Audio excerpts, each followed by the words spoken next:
भुगत ज्ञान दया भंडारण घट घट वाजे नादे। आप नाथ नाथी सब जाकी रिद सिद अवरा साध। संजोग विंजोग दोए कार चलावे लेखे आवे भागे। आदेश तिसै आदेश आद अनील अनाद अनाहत जुग जुग ਏਕ ਹੋਵੇ। ਜਗਤ ਗੁਰੂ ਬਾਬੇ ਦਾ ਇਸ ਪੌੜੀ ਦੇ ਮੂਲ ਉਪਦੇਸ਼ ਕਿ ਕਿਵੇਂ ਕੂੜ ਦੀ ਕੰਧ ਟੁੱਟੇ, ਕਿਵੇਂ ਸੱਚ ਨਾਲ ਮਿਲਾਪ ਹੋਵੇ। ਜਪਜੀ ਸਾਹਿਬ ਸੱਚ ਦੇ ਦਰ ਦੀਆਂ 38 ਪੌੜੀਆਂ ਨੇ। ਸਹਿਜੇ ਸਹਿਜੇ ਮਨੁੱਖ ਦੀ ਸੁਰਤ ਨੂੰ ਉੱਚਾ ਚੁੱਕ ਕੇ ਗੁਰੂ ਨਾਨਕ ਦੇਵ ਜੀ ਮਹਾਰਾਜ ਉਸ ਸੱਚਖੰਡ ਵਸੇ ਨਿਰੰਕਾਰ ਤੱਕ ਲੈ ਜਾਣਾ ਚਾਹੁੰਦੇ ਨੇ। ਸਾਡੇ ਦੇਸ਼ ਵਿੱਚ ਉਸ ਈਸ਼ਵਰ ਪ੍ਰਾਪਤੀ ਦੇ ਤਰ੍ਹਾਂ ਤਰ੍ਹਾਂ ਦੇ ਸਾਧਨ ਜੁਟਾਏ ਗਏ। ਜੈਸੇ ਧਨ ਕਮਾਉਣ ਦੇ ਅਨੇਕਾਂ ਤੌਰ ਤਰੀਕੇ ਨੇ, ਹੂ ਬਹੂ ਧਾਰਮਿਕ ਸਾਧਨਾ ਵੀ ਵੱਖ-ਵੱਖ ਤੌਰ ਤਰੀਕਿਆਂ ਨਾਲ ਜਗਤ ਦੇ ਵਿੱਚ ਪ੍ਰਗਟ ਹੋਈ। ਸਾਹਿਬ ਸ੍ਰੀ ਗੁਰੂ ਨਾਨਕ ਦੇਵ ਜੀ ਮਹਾਰਾਜ ਧਰਮ ਦੀ ਸਾਧਨਾ ਨੂੰ ਮਨ ਦੀ ਸਾਧਨਾ ਮੰਨਦੇ ਨੇ, ਤਨ ਦੀ ਸਾਧਨਾ ਨਹੀਂ। ਤਨ ਦੀ ਸਾਧਨਾ ਨਾਲ, ਤਨ ਦੀ ਮਿਹਨਤ ਨਾਲ ਜੋ ਕੁਝ ਵੀ ਪ੍ਰਾਪਤ ਹੋਵੇਗਾ ਉਹ ਪਦਾਰਥ ਹੈ। ਪ੍ਰਮਾਤਮਾ ਤੇ ਮਨ ਦੀ ਸਾਧਨਾ ਨਾਲ ਪ੍ਰਾਪਤ ਹੋਵੇਗਾ ਤੇ ਮਨ ਦੀ ਸਾਧਨਾ ਅੰਦਰ ਦੀ ਸਾਧਨਾ ਹੈ, ਤਨ ਦੀ ਸਾਧਨਾ ਬਾਹਰ ਦੀ ਸਾਧਨਾ ਹੈ। ਤਨ ਦੀ ਸਾਧਨਾ ਸੰਸਾਰ ਨਾਲ ਜੋੜਦੀ ਹੈ ਔਰ ਮਨ ਦੀ ਸਾਧਨਾ ਨਿਰੰਕਾਰ ਨਾਲ ਜੋੜਦੀ ਹੈ। ਤੋ ਸਾਹਿਬ ਸ੍ਰੀ ਗੁਰੂ ਨਾਨਕ ਦੇਵ ਜੀ ਮਹਾਰਾਜ ਯੋਗੀਆਂ ਦੇ ਉਹਨਾਂ ਸਾਧਕ ਚਿੰਨ੍ਹਾਂ ਦਾ ਜ਼ਿਕਰ ਕਰ ਰਹੇ ਨੇ ਜੋ ਬੈਰੂਨੀ ਰੂਪ ਦੇ ਜੋਗੀਆਂ ਨੇ ਅਪਣਾਏ ਹੋਏ ਸਨ। ਔਰ ਸਾਹਿਬ ਸ੍ਰੀ ਗੁਰੂ ਨਾਨਕ ਦੇਵ ਜੀ ਮਹਾਰਾਜ ਦੇ ਸਮੇਂ ਜੋਗੀਆਂ ਦਾ ਇਸ ਦੇਸ਼ ਵਿੱਚ ਬਹੁਤ ਵੱਡਾ ਬੋਲਬਾਲਾ ਸੀ। ਉਂਝ ਵੀ तमाम धार्मिक साधना ਦਾ फल है जोग। जोग तो मुराद जुड़ना, जुड़ जाना। जोगी दी धार्मिक दुनिया च उपमा रही जोगी तो मुराद जुड़िया होया, भोगी दी निंदा रही भोगी तो मुराद टुटिया होया। भाग करना भाव तकसीम करना, योग करना भाव जोड़ना। तो जो ईश्वर नाल जुड़ जाता है उस तो एक क्रिया प्रगट होती है। वो कदम कदम दे उत्ते जोड़न दा काम करता है। दो दिलां नूं जोड़दा है, दो कौमां नूं जोड़दा है, दो मुल्कां नूं जोड़दा है, दो दोस्तां नूं जोड़दा है, दो परिवारां नूं जोड़दा है। पर जो टुटिया होया है, जो तकसीम हो चुके है, जो खंड खंड हो चुके है, जो भाग भाग दे है, जो भोगी है, उहदा रस इस गल दे है कि किवें मैं दो जुड़े हुए दिलों नूं तोड़ के रख दियां, किवें मैं दो कौमां नूं, दो मुल्कां नूं, दो परिवारां नूं तोड़ के रख देवां। तो दुनिया दा अभाग है भोगी, दुनिया दी किस्मत है योगी। ईश्वर नाल जुड़ जाना तमाम धार्मिक साधना दा फल है। तो साहिब श्री गुरु नानक देव जी महाराज उस वक़्त दे तथाकथित जोगियां प्रति आप बड़ा सुंदर उपदेश कर रहे हैं। और ये उपदेश आंतरिक है, मन की साधना है ते जिस दे समूह जगत आ जाता है। गुरु नानक दे बोल किसी व्यक्ति, किसी संप्रदाय या किसी एक प्रांत दे वासी प्रति नहीं ने। आप दे बोल समग्र ने। जैसे सूरज की रोशनी सारियां वास्ते एक है, गुरु नानक दे बोल सारियां लई ने। आप फरमान करदे ने भुगत ज्ञान दया भंडारन घट घट वाजे नाद। जिथे योगी लोग कन्ना दे मुंदरा पहन लेंदे ने, हथ दे खप्पर रख लेंदे ने, झोली रख लेंदे ने, तन ते सुआ मल लेंदे ने, खिंता पहन लेंदे ने, हथ दे डंडा रखदे ने, होर तरह तरह के उन्होंने चिन्ह ने। उत्थे उन्होंने डेरे, उन्होंने जो आश्रम ने, उन्होंने भी बकायदा एक नियमावली चलती है। वो ये कि चूरमा बनाया जाता है, भोजन बनाया जाता है जिन्हों वो चूरमा कहते हैं, ते एक वर्तावा रख दिता जाता है वंडन वाला। पंगत योगियां दी लग जाती है, फिर एक नादी वजाई जाती है जिन्हों सरिंगी भी कहते हैं। ओनू जोर नाल ते सुर दे वजाण दे नाल ये भंडारा तकसीम किया जाता है, वंडिया जाता है। योगी लोग छकते ने, ते इस तरह का छकना, इस तरीके दे नाल वंडना उन्हां दी धार्मिक साधना दे चों एक साधना है। ते उन्हां दा भोजन विशेष रूप विच आउंदा है। चूरमा मोटियां रोटियां बना के उन्हां दे घिओ पा के फिर उन्हां नूं कुटना, इस ढंग दे भोजन नूं योगी लोग चूरमा कहंदे सन। दाल ते चूरमा इन्हां ने खाना नादी वजा के पंगत विच बैठ के, ये उन्हां दी धार्मिक साधना दा एक हिस्सा।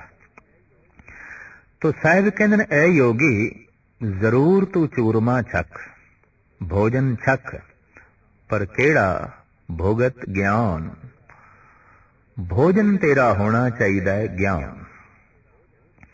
चूरमा भोजन ये तन दी गिज़ा है, ते तन दा भोजन अन्न है, मन दा भोजन ज्ञान है। ज्ञान नाल तन नहीं तृप्त होवेगा, अन्न नाल मन नहीं तृप्त होवेगा। अज तक मन अन्न तो नहीं रजिया, क्योंकि अन्न मन दा भोजन ही नहीं है। और इसे तरीके नाल ज्ञान नाल तन दा दूर दा भी संबंध नहीं। तन ते जड़ है, तन अस्थूल है, तो इहदा भोजन भी जड़ है, इहदा भोजन भी अस्थूल है। मन चेतन है और सतो अंश है पंज तत्तां दी। और इंज कह लो जैसे सागर दी उछली हुई अवस्था नूं तूफान कहंदे ने, आत्मा दी उछली हुई अवस्था नूं मन कहंदे ने। तदी ते गुरबाणी ने कह दिता है, मन तू जोत स्वरूप है अपना मूल पहचान। है तू जोत स्वरूप, है ते तू सागर, पर अज तू तूफान है। जदों तूफान शांत हो जाता है तो असी कहने हुण सागर ही सागर है, तूफान नहीं है। जदों मन लीन हो जाता है, आत्मा दे शांत हो जाता है, उदों असी कहने हुण आत्मा ही आत्मा है, परमात्मा ही परमात्मा है, हुण मन नहीं है। तो सागर दी उछली हुई अवस्था तूफान है, आत्मा दी उछली हुई अवस्था मन है। ते मन दा भोजन है ज्ञान, तन दा भोजन है अन्न। ते अन्न खाण नूं अगर धार्मिक साधना समझ लिया जाए तां साहिब कहंदे ने, अन्न ते सारे ही खा रहे ने, पशु पंखी भी खा रहे ने, भुख सारिਆਂ ਨੂੰ लगदी है, खांदे सारे ही ने। तो इस तरीके नाल ते जितने भी खाण वाले ने वो प्रभु नाल जुड़ जाण, जो भोजन छकदे ने परमात्मा नाल जुड़ जाण। तो साहिब कहंदे ने, धर्म मन दी साधना है, तन दी साधना नहीं। भुगत ज्ञान, मन दा भोजन है ज्ञान। ऐ योगी जे किधरे तेरा भोजन होवे ज्ञान। साहिब गुरु अर्जन देव जी महाराज दे वाक, ब्रह्म ज्ञानी का भोजन ज्ञान। अगर अन्न ना मिले तो शरीर की तृप्ति हो ही नहीं सकती। मूल गिज़ा है तन दी अन्न, और ज्ञान ना मिले तो मन की तृप्ति हो ही नहीं सकती। कहते ने, जिसदा मन तृप्त नहीं, अंदरों खाली है। खाली मनुख जो अपने अंदर बहुत वड्डा खला रखता है, उन्होंने कई दफा अन्न नाल भरन की कोशिश करता है। इस वास्ते जितने अंदरूनी तौर पर खाली बंदे होंदे ने, वो ज्यादा खाण वाले होंदे ने, खाई जांदे ने, खाई जांदे ने, दिन भर खाई जांदे ने, रात नूं खाई जांदे ने। खाना भुख की पूर्ति वास्ते नहीं, खाना खला की पूर्ति वास्ते। वो जो खालीपन है उसनों भरना है। लेकिन कौन दसे मन दे तल दे उत्ते ये जो खालीपन है ये भोजन नाल नहीं भरेगा। ये सच्चाई है कि भोजन तो एक तृप्ति मिलती है, भजन ज्ञान तो भी एक बहुत वड्डी तृप्ति मिलती है।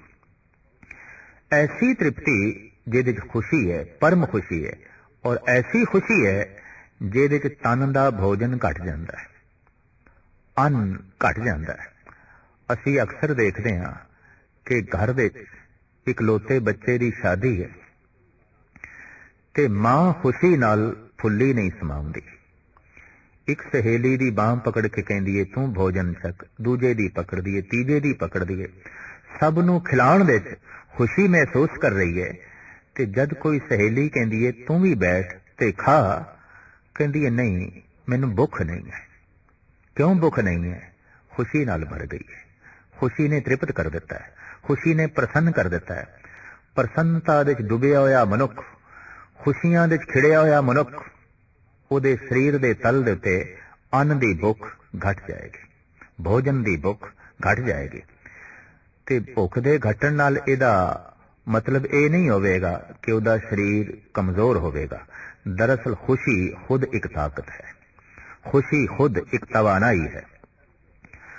ਭੋਜਨ ਛਕ ਕੇ ਜੋ ਖੁਸ਼ੀ ਨਸੀਬ ਆਉਂਦੀ ਹੈ, ਗਿਆਨ ਨਾਲ ਉਸ ਤੋਂ ਅਨੰਤ ਦਰਜੇ ਵੱਧ ਖੁਸ਼ੀ ਨਸੀਬ ਆਉਂਦੀ ਹੈ। ਔਰ ਖੁਸ਼ੀ ਮਨੁੱਖ ਨੂੰ ਕਮਜ਼ੋਰ ਨਹੀਂ ਹੋਣ ਦਿੰਦੀ, ਉਹ ਨਾ ਤਵਾ ਨਹੀਂ ਆਉਂਦਾ, ਤਵਾਨਾਈ ਬਣੀ ਰਹਿੰਦੀ ਹੈ। ਇਸ ਵਾਸਤੇ ਦੇਖਣ ਦੇ ਚ ਆਇਆ ਕਿ 15-15, 20-20 ਦਿਨ ਲਗਾਤਾਰ ਸਮਾਧੀ ਵਿੱਚ ਬੈਠ ਕੇ ਵੀ ਜਦ ਸੰਤ ਜਨ ਉੱਠਦੇ ਨੇ ਤਾਂ ਉਹ ਤਨ ਵਿੱਚ ਕੋਈ ਕਮਜ਼ੋਰੀ ਮਹਿਸੂਸ ਨਹੀਂ ਕਰਦੇ, ਨਿਢਾਲਤਾ ਮਹਿਸੂਸ ਨਹੀਂ ਕਰਦੇ। ਔਰ ਅਗਰ 2-3 ਦਿਨ ਭਜਨ ਕਰਕੇ ਕੋਈ ਨਿਢਾਲ ਹੋਇਆ, ਕਮਜ਼ੋਰ ਹੋਇਆ, ਚਿਹਰਾ ਪੀਲਾ ਪੈ ਗਿਆ, तो ਇਹ ਸਾਧਨਾ ਕਰ ਰਿਹਾ ਸੀ, ਸਫਲਤਾ ਨਹੀਂ ਮਿਲੀ। ਸਮਾਧੀ ਦੇ ਲੀਨ ਮਨੁੱਖ ਪਰਮ ਪ੍ਰਸੰਨਤਾ ਚਲਾ ਜਾਂਦਾ ਹੈ, ਪਰਮ ਖੁਸ਼ੀਆਂ ਦੇ ਨਾਲ ਉਸਦੀ ਝੋਲੀ ਭਰ ਜਾਂਦੀ ਹੈ ਔਰ ਉਹ ਖੁਸ਼ੀਆਂ ਹੀ ਉਸ ਨੂੰ ਕਮਜ਼ੋਰ ਨਹੀਂ ਹੋਣ ਦੇਣੀਆਂ। तो ਸਾਹਿਬ ਸ੍ਰੀ ਗੁਰੂ ਨਾਨਕ ਦੇਵ ਜੀ ਮਹਾਰਾਜ ਫਰਮਾਨ ਕਰਦੇ ਨੇ ਕਿ ਐ ਜੋਗੀ ਜੇ ਕਿਧਰੇ ਤੇਰਾ ਭੰਡਾਰਾ, ਜੇ ਤੇਰਾ ਕਿਧਰੇ ਭੋਜਨ ਗਿਆਨ ਹੋਵੇ, ਭੁਗਤ ਗਿਆਨ ਦਇਆ ਭੰਡਾਰਨ। ਗਿਆਨ ਦੋ ਤਰ੍ਹਾਂ ਦਾ ਹੈ, ਪ੍ਰੋਕਸ਼ ਅਪਰੋਕਸ਼। ਬਾਹਰ ਦਾ ਗਿਆਨ, ਅੰਦਰ ਦਾ ਗਿਆਨ।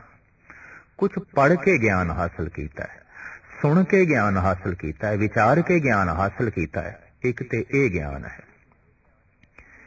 ਇੱਕ ਇਹ ਗਿਆਨ ਹੈ ਜੋ ਅਨੁਭਵ ਤੋਂ ਮਿਲਿਆ ਹੈ। ਔਰ ਇਹ ਅਨੁਭਵ ਜਗਤ ਦੇ ਠੋਕਰਾਂ ਖਾ ਕੇ ਵੀ ਮਿਲਦਾ ਹੈ ਔਰ ਇਹ ਅਨੁਭਵ ਜਪ ਤਪ ਕਰਦਿਆਂ ਹੋਇਆਂ ਵੀ ਪ੍ਰਾਪਤ ਹੁੰਦਾ ਹੈ। ਕਹਿੰਦੇ ਨੇ ਸਭ ਤੋਂ ਦੁਖੀ ਉਹ ਮਨੁੱਖ ਹੈ ਜਿਸ ਨੇ ਜੀਵਨ ਵਿੱਚ ਕਦੀ ਭੁੱਲਾਂ ਹੀ ਨਹੀਂ ਕੀਤੀਆਂ, ਕਿਉਂਕਿ ਉਸਦੇ ਕੋਲ ਬਹੁਤ ਵੱਡੇ ਅਨੁਭਵ ਨਹੀਂ ਹੋਣਗੇ। ਜਿਨ੍ਹਾਂ ਮਨੁੱਖਾਂ ਨੇ ਬਹੁਤ ਵੱਡੀਆਂ ਵੱਡੀਆਂ ਭੁੱਲਾਂ ਕੀਤੀਆਂ ਨੇ, ਉਹਨਾਂ ਕੋਲ ਜ਼ਿੰਦਗੀ ਦੇ ਬਹੁਤ ਵੱਡੇ ਵੱਡੇ ਅਨੁਭਵ ਨੇ। ਇਸ ਵਾਸਤੇ ਕਹਿੰਦੇ ਨੇ ਕਿ ਹਰ ਗਲਤੀ ਇੱਕ ਗੁਰੂ ਹੈ, ਹਰ ਭੁੱਲ ਇੱਕ ਉਸਤਾਦ ਹੈ। ਹਾਂ, एक भूल दोबारा नहीं होनी चाहिए। अगर एक भूल दोबारा हो गई है तो ये पशु है, ये मनुष्य नहीं है। अगर एक भूल एक दफा हुई है और उस भूल ने कुछ अनुभव दे देता है, उस भूल ने कुछ उच्चा उठण दा सबक दे देता है, तो वो भूल ते सीढ़ी बन गई, वो भूल ते साधना बन गई, वो भूल ते अगे वधण दा रस्ता बन गई। इस वास्ते संसार दे वो सब तो ज्यादा भुलिया होया है जिसने कदी भुल्लां नहीं कीतियां, क्योंकि जितनियां भुल्लां ने उतने ही उस मनुख दे कोल अनुभव होंदा है, उतना ही उस मनुख दे कोल ज्ञान होंदा है, सूझ ते समझ आउंदी है। लेकिन स्पष्ट कर दईए, अगर एक भुल बार बार हो रही है तो फिर ये मनुखी तल नहीं, ये पशु दा तल है। इस नूं भुल्लां कोई शिक्षा नहीं दे रहीआं, इस नूं भुल्लां कोई अनुभव नहीं दे रहीआं। किसी नूं भुल तो अनुभव मिल गया है, पहचान होवेगी कि वो भुल उस तो दोबारा नहीं होवेगी। भुल करना इंसान दा स्वभाव है, ते भुल्लां तो अनुभव हासिल कर लेना ये ते देवता हो जाना है, ते भुल नूं बार बार दोहराई जाना ये पशुआं दा जगत है, ये दैंतां दा जगत है, ये मनुखी दुनिया नहीं है। तो एक ते तरह तरह दियां ठोकरां तो जो अनुभव मिलता है, ज्ञान मिलता है, और जगत दे ऐसा कोई भी नहीं जो ठोकर नहीं खांदा। जो चलेगा किसी तल ते ठोकर जरूर खावेगा। ਜਿਹੜੀ बेड़ी सागर दे विच है ते ਉਹ आखे मैं लहरां नाल नहीं टकराना चाहती, ਤਾਂ ਇਤਨਾ ਹੀ ਹੋ ਸਕਦਾ ਕਿ ਬੇੜੀ ਨੂੰ ਸਾਗਰ ਤੋਂ ਬਾਹਰ ਆ ਜਾਣਾ ਚਾਹੀਦਾ। ਜੋ ਸਾਗਰ ਦੇ ਵਿੱਚ ਹੈ ਉਹਨੂੰ ਲਹਿਰਾਂ ਨਾਲ ਟਕਰਾਣਾ ਪਏਗਾ। ਜੋ ਜ਼ਿੰਦਾ ਹੈ ਤੇ ਸੰਸਾਰ ਦੇ ਵਿੱਚ ਹੈ ਉਹਨੂੰ ਤੇ ਠੋਕਰਾਂ ਦੇ ਵਿੱਚ ਹੀ ਜੀਵਣਾ ਪਏਗਾ। ਔਰ ਤਰ੍ਹਾਂ ਤਰ੍ਹਾਂ ਦੀਆਂ ਠੋਕਰਾਂ ਜਗਤ ਵਿੱਚ ਮੌਜੂਦ ਨੇ। ਅਗਰ ਠੋਕਰ ਸਿੱਖਿਆ ਦੇ ਗਈ ਹੈ, ਅਨੁਭਵ ਦੇ ਗਈ ਹੈ, ਅਗਰ ਭੁੱਲ ਕੋਈ ਗਿਆਨ ਦੇ ਗਈ ਹੈ, तो ये ठोकर ते ये भुल भी एक उस्ताद है, एक रहमत है, परिपूर्ण परमात्मा की बख्शिश है। जप करदियां, अभ्यास करदियां जो अंदरूनी तौर ते अनुभव पैदा होता है, वास्तविक गुरु नानक देव जी महाराज उसे ही ज्ञान का जिक्र कर रहे ने। ऐ जोगी जे किधरे तेरे कोल अनुभवी ज्ञान, प्रभु का ज्ञान भोजन होवे, और ये भोजन ऐसा है ਜਿਹਦੇ ਨਾਲ ਸਦੀਵੀ ਤ੍ਰਿਪਤੀ ਨਸੀਬ ਹੋ ਜਾਂਦੀ ਹੈ। ਮਹਾਰਾਜ ਕਹਿੰਦੇ ਨੇ ਸਾਚ ਨਾਮ ਆਧਾਰ ਮੇਰਾ ਜਿਨ ਭੁੱਖਾਂ ਸਭ ਗਵਾਈਆਂ। ਭੋਜਨ ਇੱਕ ਭੁੱਖ ਮਿਟਾ ਸਕਦਾ ਹੈ ਸਰੀਰ ਦੀ, ਮਨ ਦੀਆਂ ਅਨੇਕਾਂ ਜੋ ਭੁੱਖਾਂ ਨੇ ਉਸ ਨੂੰ ਨਹੀਂ ਮਿਟਾਏਗਾ, ਔਰ ਇੰਦਰੀਆਂ ਦੀਆਂ ਜੋ ਅਨੇਕਾਂ ਭੁੱਖਾਂ ਨੇ ਉਹਨੂੰ ਨਹੀਂ ਮਿਟਾਏਗਾ। ਲੇਕਿਨ ਇੱਕ ਭੋਜਨ ਐਸਾ ਹੈ ਜੋ ਸਾਰੀਆਂ ਭੁੱਖਾਂ ਨੂੰ ਸ਼ਾਂਤ ਕਰਕੇ ਰੱਖ ਦਿੰਦਾ ਹੈ, और भुख नाल जुड़े दुख सारे दे सारे मिट जाते ने। पातशाह कहंदे ने भोगत ज्ञान ऐ जोगी जे किधरे ज्ञान तेरा भोजन होवे ते दया भंडारन। इस भोजन नू वंडन वाली भंडारण कौन होवे? दया। जे किधरे तेरे अंदर दया होवे, दया भाव मनुख दे अंदर होवे तो वंडन दा जी करदा है। कलाकार कला वंडेगा, गुणवान गुण वंडेगा, धनवान धन वंडेगा, संपत्तिशील मनुख अपनी संपदा वंडेगा, और ये वंडना दया तो जन्म लैंदा है। शूम का मतलब है सिर्फ लेना ही जानदा है। व्यापारी का मतलब है जो लेना भी जानदा है, देना भी जानदा है। दानी का मतलब है, दयालु का मतलब है ਜਿਹਦੇ ਅੰਦਰ ਦੇਣ ਦਾ ਸੁਭਾਅ ਬਹੁਤ ਪ੍ਰਬਲ ਹੈ, ਬਹੁਤ ਪ੍ਰਬਲ ਹੈ, ਔਰ ਇਹ ਦਇਆ ਤੋਂ ਬਿਨਾ ਹੋ ਨਹੀਂ ਸਕਦਾ। ਇਸ ਵਾਸਤੇ ਸਾਹਿਬ ਕਹਿੰਦੇ ਨੇ ਐ ਜੋਗੀ ਜੇ ਕਿਧਰੇ ਤੇਰੇ ਅੰਦਰ ਭੰਡਾਰਨ ਵਰਤਾਵੀ ਦਇਆ ਹੋਵੇ ਤੇ ਇਤਨੀ ਗੱਲ ਸਪਸ਼ਟ ਹੈ, ਅਗਰ ਜੋ ਸ਼ੂਮ ਹੈ ਉਹ ਕਲਾਕਾਰ ਆਪਣੀ ਕਲਾ ਦੂਸਰੇ ਨੂੰ ਨਹੀਂ ਦੇਵੇਗਾ, ਉਹ ਕਿਸੇ ਨੂੰ ਸੰਗੀਤ ਨਹੀਂ ਸਿਖਾਵੇਗਾ, ਕਵਿਤਾ ਨਹੀਂ ਸਿਖਾਵੇਗਾ, ਇਲਮ ਮਸੂਰੀ किसी को नहीं सिखावेगा, चित्रकला मूर्ति कला ईश्वरी ज्ञान विज्ञान शूम मनुख वंडेगा नहीं, देवेगा नहीं। जो कुछ उसने प्राप्त किया है उन्हें वंडना नहीं। लेकिन अंदर दया भाव होवे तो एकदम ख्याल आता है जो कुछ मेरे कोल है ये दूजे कोल चाहिए, ये दूजा जो मेरे पीछे है ये पीछे नहीं होना चाहिए, ये मेरे बराबर ते आवे या मेरे अगे होवे। कहते ने संसार दे तल दे ते जो जी रहा है वो संसार नू जितना चाहता है ते संसार दी जित दे अपनी जित समझदा है, पर जो परमात्मा दे तल ते जीवना चाहता है वो ते मन दी जित दे ही अपनी जित समझदा है। संसार दे तल ते वो हारना चाहता है, मन दे तल दे उते वो जितना चाहता है। ये दो विपरीत दशावां ने, ये दो विपरीत बकायदा जो है मार्ग ने। संसार दे तल दे जो मनुख खड़ा है वो सोचता है मैं किवें उच्चा होवां कि सारियां दी निगाह मेरे ते होवे, सारे मैनू देखन। संसारी दा मतलब है जो इस ढंग नाल यतन कर रहा है कि जगत नू पता चले मैं हाँ, ते धार्मिक दा मतलब है उस ढंग नाल यतन कर रहा है कि मैं नहीं हाँ, बिल्कुल नहीं हाँ, मैं कुछ भी नहीं हाँ। वो मिटना चाहता है, मैं नहीं हाँ।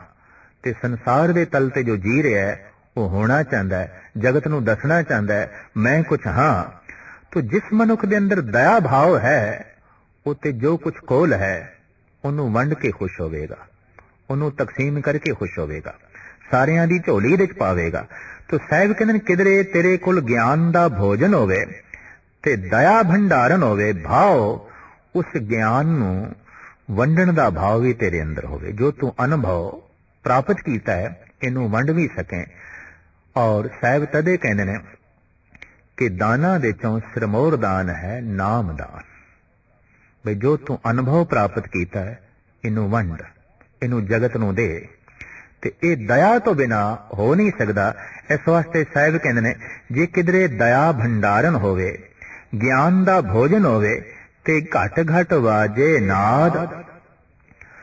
ਭੋਜਨ ਉਸ ਵਕਤ ਵੰਡਿਆ ਜਾਂਦਾ ਹੈ ਜਦ ਨਾਦੀ ਵਜਾਈ ਜਾਂਦੀ ਹੈ, ਸਿੰਘੀ ਵਜਾਈ ਜਾਂਦੀ ਹੈ। ਸਾਹਿਬ ਕਹਿੰਦੇ ਨੇ ਇਹ ਨਾਦ ਤੇ ਘਟ ਘਟ ਦੇ ਅੰਦਰ ਵੱਜ ਰਿਹਾ, ਜੋ ਘਟ ਘਟ ਦੇ ਅੰਦਰ ਪ੍ਰਭੂ ਬੋਲ ਰਿਹਾ ਹੈ। ਜੇ ਇਹ ਬੋਧ ਤੇਰੇ ਕੋਲ ਹੋਵੇ, ਜੇ ਇਸ ਨਾਦੀ ਦਾ ਤੂੰ ਸਰੋਤਾ ਹੋਵੇਂ, ਜੈਸੇ ਗੁਰੂ ਗੋਬਿੰਦ ਸਿੰਘ ਜੀ ਮਹਾਰਾਜ ਫਰਮਾਨ ਕਰਦੇ ਨੇ ਸਮਸਤੁਲ ਜ਼ਬਾਂ ਹੈ ਕਿ ਸਾਹਿਬ ਕੇ ਰਾਹ ਹੈ ਜਾਪਦਾ। ਸਮਸਤੁਲ ਜ਼ਬਾਂ ਹੈ, ਸਾਰਿਆਂ ਦੀ ਜ਼ਬਾਨ ਦੇ ਤੂੰ ਬੋਲ ਰਹੇ ਹੈ, ਤੂੰ ਸਾਰਿਆਂ ਦੀ ਜ਼ਬਾਨ ਹੈ। ਜੋ ਬੋਲਤ ਹੈ ਮ੍ਰਿਗ ਮੀਨ ਪੰਖੇਰੂ, ਸੋ ਬਿਨ ਹਰ ਜਾਪਤ ਹੈ ਨਹੀਂ ਹੋਰ। ਗੁਰੂ ਨਾਨਕ ਦੇਵ ਜੀ ਮਹਾਰਾਜ ਕਹਿੰਦੇ ਨੇ ਮਨੁੱਖਾਂ ਦੀ ਜ਼ਬਾਨ ਤੇ ਇੱਕ ਪਾਸੇ, ਇਹ ਪਸ਼ੂ ਪੰਖੀ ਵੀ ਜੋ ਕੁਝ ਬੋਲ ਰਹੇ ਨੇ, ਇਹ ਪ੍ਰਭੂ ਇਹ ਵੀ ਤੂੰ ਬੋਲ ਰਿਹਾ ਹੈ। ਸਮਸਤੁਲ ਜ਼ਬਾਨ ਹੈ ਗੁਰੂ ਗੋਬਿੰਦ ਸਿੰਘ ਜੀ ਮਹਾਰਾਜ, ਤੂੰ ਸਾਰਿਆਂ ਦੀ ਜ਼ਬਾਨ ਹੈ। ਭਾਵ ਸਾਰਿਆਂ ਦੀ ਜ਼ਬਾਨ ਦੇ ਚੋਂ ਜੋ ਕੁਝ ਨਿਕਲ ਰਿਹਾ ਹੈ ਇਹ ਤੇਰੇ ਹੀ ਬੋਲ ਨੇ, ਇਹ ਤੂੰ ਬੋਲ ਰਿਹਾ। ਔਰ ਮੈਂ ਸੁਣ ਸੁਣ ਕੇ ਮਗਨ ਹੋ ਰਿਹਾ, ਮੈਂ ਸੁਣ ਸੁਣ ਕੇ ਮਸਤ ਹੋ ਰਿਹਾ। तो साहिब कहते ने सारियां दे अंदर जो ये नाद चल रहा है, परमात्मा नाद रूप होके जो अंदर आत्मा समाया होया है, घट घट वाजे नाद, जो सारियां दे घट घट दे ये वाजा वज रहा है। परमात्मा प्रकाश है तो सारियां दे अंदर है, परमात्मा अनाहद नाद है तो सारियां दे अंदर है। तो साहिब श्री गुरु नानक देव जी महाराज दा वाक घट घट दे जिहड़ी उसदी नादी वज रही है, जो अनहद दी धुन वज रही है, जे किधरे तू उसदा श्रोता हो जाए, जो अपने अंदरों अनहद नूं सुन लैंदा है, वो सारियां दे अंदर सुनदा है। ये हकीकत है, बहुत वड्डी सच्चाई है। तो साहिब कहंदे ने घट घट वाजे नाद, वो नादी जो घट घट दे वज रही है, वो अनहद दी धुन जो घट घट दे अंदर वज रही है, जे किधरे तू इसदा श्रोता होवे, इनू सुनन वाला होवे, ते आप नाथ नाथी सब जाकी रिद सिद्ध अवरा सार। जोगियां दे एक नाथ हुंदा है, बाकी सारे उसदे चेले आउंदे ने। ते गुरु नानक देव जी महाराज इत्थे फरमान करदे ने, ऐ जोगी जे किरे तेरा नाथ होवे, कौन? आप नाथ, ओ परमात्मा ही नाथ, जिसने समूह जगत नूं नथया होया है, काबू च कीता होया, नथ जिन्हें सारियां नूं पा दित्ती है, जिस दे काबू दे सारे ही ने, ओ आप ही परिपूर्ण परमात्मा नाथ है। आप नाथ, नाथ ही सब जाकी, जिसकी नथी हुई ये सारी सृष्टि है, सारे जीव ने, सारे जंतु ने, किधरे ये तेरा नाथ होवे, इसे नूं तू सजदा करन वाला होवे। ते रिद्ध सिद्ध अवरा साध, योगियां दी तमाम धार्मिक साधना दा फल हुंदा है रिद्धियां ते सिद्धियां, जिहदे चों कुछ विशेष सिद्धियां इस प्रकार ने, सूक्ष्म हो जाना, अस्थूल हो जाना, गुप्त हो जाना, प्रगट हो जाना, मन भाव दे पदार्थ प्राप्त कर लेने, दूजियां दे उत्ते प्रभावित हो जाना, अपने मन दी गल दूसरियां तो जो है पूरी करवा लेनी, अणु जितना बारीक होके भ्रमण करना, इत्यादिक ये विशेष सिद्धियां ने। तो साहिब कहते ने किधरे तैनू इस गल दा भी बोध मिल जाए कि रिद्ध सिद्ध अवरा साध, ये परमात्मा दा रस नहीं है। रिद्धियां ते सिद्धियां ये ते होर ही स्वाद है, ये ते जगत दा रस। जैसे कोई विज्ञानक शक्तिमान होके बौद्धिक तल ते शक्ति प्राप्त करके वो हाइड्रोजन बम बना लेंदा है, एटम बम बना लेंदा है, हू बहु कोई धार्मिक साधना करदा है ते ओदे नाल ये सिद्धियां प्राप्त कर लेंदा है, गुप्त हो जाना, प्रगट हो जाना, मन भावदे पदार्थ प्राप्त कर लेने और दूजियां नूं वसीभूत कर लेना, ये ते उस मिली हुई शक्ति का दुरुपयोग है। जैसे विज्ञानक ने शक्ति प्राप्त की थी लेकिन उसकी वरतों गलत हो गई, इसी तरीके नाल मन नूं टिका के किसी मंत्र दे योग साधना द्वारा रिद्धियां ते सिद्धियां प्राप्त कीतियां ते जगत तो पूजा प्रतिष्ठा कराई, अपना प्रभाव पाया, दूजियां नूं काबू कीता, दूजियां नूं बंधन दे पा दिता, तो ये उस मिली हुई शक्ति का दुरुपयोग है। साहिब कहने नहीं, ये रिद्धियां ते सिद्धियां ये दूजियां दा स्वाद है, ये जगत दा स्वाद है, ये धार्मिक मनुख दा रस नहीं है। साहिब गुरु नानक देव जी महाराज दा फरमान, सिद्ध होवा सिद्ध लाई रिद्ध आखा आओ, गुप्त प्रगट होए बैठा लोक राखे भाव, पर मत देख भूला विसरे तेरा चित्त ना आवे ना। महाराज कहते मैं सिद्ध होवा, गुप्त हो जावा, प्रगट हो जावा, छोटा हो जावा, वड्डा हो जावा, प्रभावित कर लवां दूजिਆਂ ਨੂੰ, मन भाउंदे पदार्थ प्राप्त कर लवां, इस तरीके ਦੀਆਂ ਮੈਨੂੰ योग ਦੀਆਂ ਸਿੱਧੀਆਂ ਦੀ ਪ੍ਰਾਪਤੀ ਹੋ ਜਾਏ, ਸਾਰੀਆਂ ਰਿਧੀਆਂ ਦੀਆਂ ਦੇ ਨਾਲ ਮੇਰੀ ਝੋਲੀ ਭਰ ਜਾਏ ਔਰ ਮੈਂ ਇਸ ਨਾਲ ਜਗਤ ਨੂੰ ਮੁਤਾਸਰ ਕਰਨਾ। ਪਰ ਮਹਾਰਾਜ ਕਹਿੰਦੇ ਨੇ ਮਤ ਦੇਖ ਭੂਲਾ ਵਿਸਰੇ, ਮਤਾਂ ਕਿਧਰੇ ਇਹਨਾਂ ਰਿਧੀਆਂ ਤੇ ਸਿੱਧੀਆਂ ਨੂੰ ਵੇਖ ਕੇ ਤੂੰ ਸਿੱਧੀਆਂ ਦੇ ਚ ਹੀ ਭੁੱਲ ਕੇ ਰਹਿ ਜਾਏ ਤੇ ਤੈਨੂੰ ਪ੍ਰਮਾਤਮਾ ਚੇਤੇ ਨਾ ਆਵੇ। ਐ ਯੋਗੀ ਅਗਰ ਧਾਰਮਿਕ ਸਾਧਨਾ ਦਾ ਫਲ ਰਿੱਧੀ ਤੇ ਸਿੱਧੀ ਹੈ तो फिर इस साधना का फल परमात्मा नहीं है, अकाल पुरख नहीं है। ये तेरी सूझ दे होवे कि रिधियां ते सिद्धियां होर स्वाद ने, परमात्मा दा ये रस नहीं है। ते फिर तेरी सूझ दे ये गल भी होवे, तेरे ज्ञान दे ये गल भी होवे, क्योंकि भोजन ज्ञान दा सतगुरुदेव जी महाराज ने कह दिता है। ते ज्ञान केड़ी केड़ी गल दा होवे, ज्ञान इस गल दा होवे कि तेरे कोल दया है या नहीं, ज्ञान इस गल दा होवे कि घट घट विच नादी वज रही है, ज्ञान इस गल दा होवे कि ओही नाथ है जिसने समुचे जगत नूं नथया होया है, और ज्ञान इस गल दा होवे कि रिधियां सिद्धियां नाम दा रस नहीं ने, और ज्ञान इस गल दा होवे संजोग विजोग दोए कार चलावे लेखे आवे भाग। परिपूर्ण परमात्मा पूर्वले संजोगां अनुसार परिवारां दे संजोग जोड़दा है, मित्रां पुत्रां दे संजोग जोड़दा है, और ये संजोग विछड़ जांदे ने, टुट जाते ने। इस ढंग की कार प्रारब्ध अनुसार चल रही है। ये सूझ दे होवे जैसे कि सतगुरु कहते हैं पूर्व जन्म के मिले संजोगी अंते को ना सहाय। जिन्हां नाल साडा हुण मेल है, ये पहले मेल होया है, जरूर होया, पूर्वले मेल हुण मिले ने। तो साहिब कहते ने ये परिपूर्ण परमात्मा की चल रही एक कार, इसकी सूझ होवे, इसका ज्ञान होवे कि संजोग ते विजोग वो परिपूर्ण परमात्मा द्वारा धुर दरगाहों चले आ रहे ने, और भागां दे छांदे हर एक नूं वस्तु दुख ते सुख दी प्राप्त हो रही है, पदार्थ दी प्राप्त हो रही है। ये भी तेरी सूझ दे होवे, लेखे आवे भाग जैसा मेरा भाग है, जैसी मेरी प्रारब्ध है, वैसे उस भंडारे चो मैनू ये पदार्थ प्राप्त हो रहा है और जगत नूं मिल रहा है। ये भी सूझ होवे तां साहिब कहंदे ने तू फिर पूर्ण जोगी है, और फिर तू उसनू आदेश कर। किसनू? आदेश तिसे आदेश, आदेश है, सजदा है, नमस्कार है उसनू। किसनू?